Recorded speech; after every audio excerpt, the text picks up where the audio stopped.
Hi everybody, it's Sharon Seville here from First Executive Recruitment, part of First Group Solutions. We're on for day 2 of the CV Advice Trilogy today. So let me start by saying the only job of a CV is to get you an interview. After that, it can be used as an interview tool to guide a potential employer when you sat in front of them. But first and foremost, its purpose is to get you an interview. And it's worth keeping that in mind when you're tidying things up a little bit. So yesterday, we talked about the beginning of your CV and how a CV with a good profile at the start of it is likely to get the reader to keep reading and hopefully get them to the point where they pick up the phone and give you a call. So in today's Daily Quick Burst, I'd like to cover the main body of your CV and how you can make sure it shows you in the best light so it does the job and gets you that interview. Before we cover this a bit, it might be worth noting actually a survey we did a few years ago with our clients and what they like and what they don't like about CVs.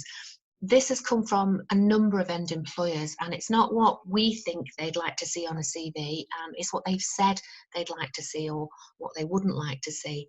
I think I'll stick with the positives actually, as that's what we should be focusing on really. The thing that they liked that came up time and time again, and this is in no particular order, and I jotted them down, so bear with me because my dodgy memory.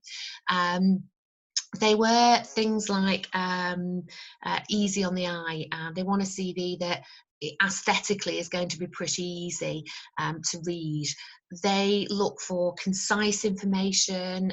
They look for relevant content, minimal jargon, unless you're applying for a technical role, of course, which is a little bit different, but good profiles, which we've covered, achievements, reasonable stability, and if there is instability or gaps on a CV, then those gaps or that instability is actually explained.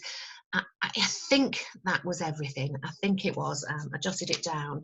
And if this is what people have said that they want to see and are the people that are going to employ you, then really we need to give it to them. And the things there are, when we talk about easy on the eye, I think that goes without question. You may think that, a yellow CV or fancy fonts will make you, stand out from the crowd. But in my experience, they actually detract from the content. They don't make things easy for the reader. So try and avoid that if you can. Simple is always best. This is about trying to avoid that or the from the reader. It's not really what you want to be remembered for, and or not remembered at all, as the case may be. And also keeping your formatting consistent. I've seen managing director CVs that have got 3 or 4 different fonts and text sizes on them, and unfortunately it comes across as a little bit shoddy and a little bit entitled, and nobody wants to be thought of like that, and few people want to employ people like that. The other thing to consider when we talked about concise there is you try and avoid, where you can, those long, arduous paragraphs of information that make it hard to kind of pull everything together. It makes a CV actually hard to read, and it also makes somebody skip over bits that actually might be really important. So remember, concise information and relevant content is what the survey highlighted. Bullet points are a great way to get the message across nice and succinct. And if you think about all the skills that you've gained over your time working, some skills you've acquired will be essential for a role that you're applying for, while other skills that they're just irrelevant. So with that in mind, make sure where you can that your CV highlights all the skills that are relevant, and just remove the ones that aren't. This way your CV is not going to be pages long, but it'll cover what a particular employer needs, and that's what you want. The other thing to think about with bullet points is you can move them up and down your list of duties and responsibilities in roles, dependent on the role that you're applying for. And again, think about that book I mentioned in part 1 of CV advice.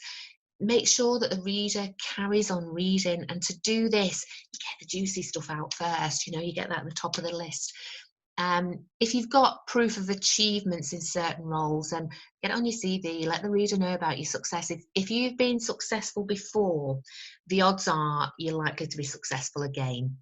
And the last point that the employer likes to see was stability. If there are gaps or periods of instability, they'd like them to be explained. Now, you might have a good reason for changing jobs every 6 to 12 months for the last couple of years. It does happen. You know your circumstances, you know your reasons are legit, but the person reading your CV doesn't.